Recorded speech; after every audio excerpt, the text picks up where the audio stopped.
Halo semuanya, kembali lagi di Cuan Belajar Online.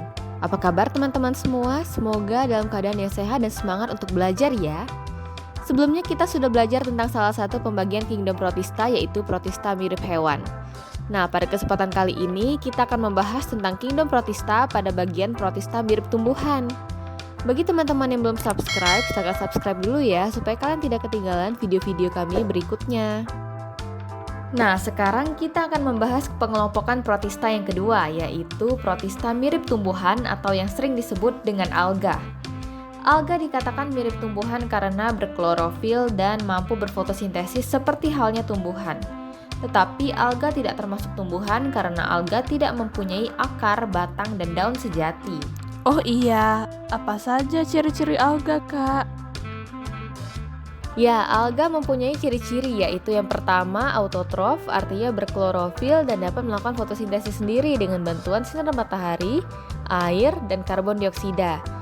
Yang kedua uniseluler atau multiseluler. Contoh alga uniseluler adalah Chlorella, Spirulina, dan Chlamydomonas. Sedangkan contoh alga multiseluler adalah rumput laut, Sargassum, Glacilaria, dan Laminaria.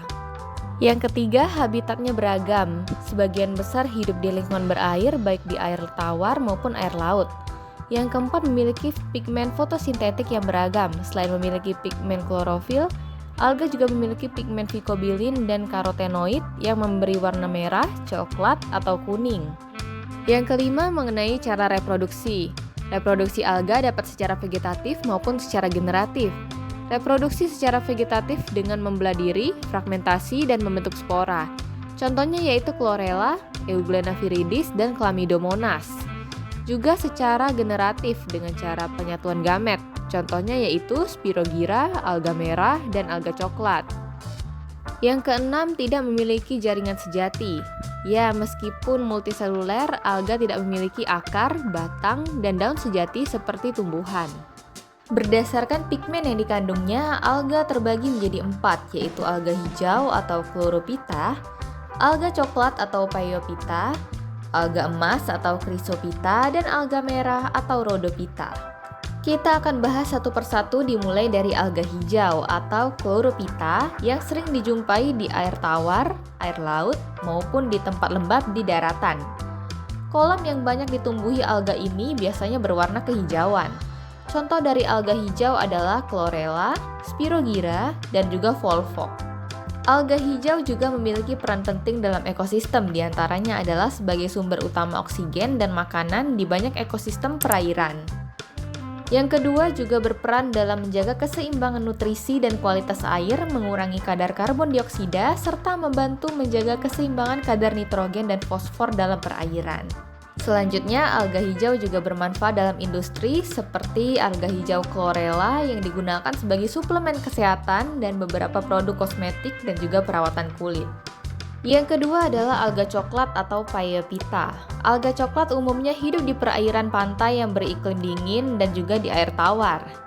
Contoh dari alga coklat yaitu Laminaria, Fucus, dan juga Sargassum.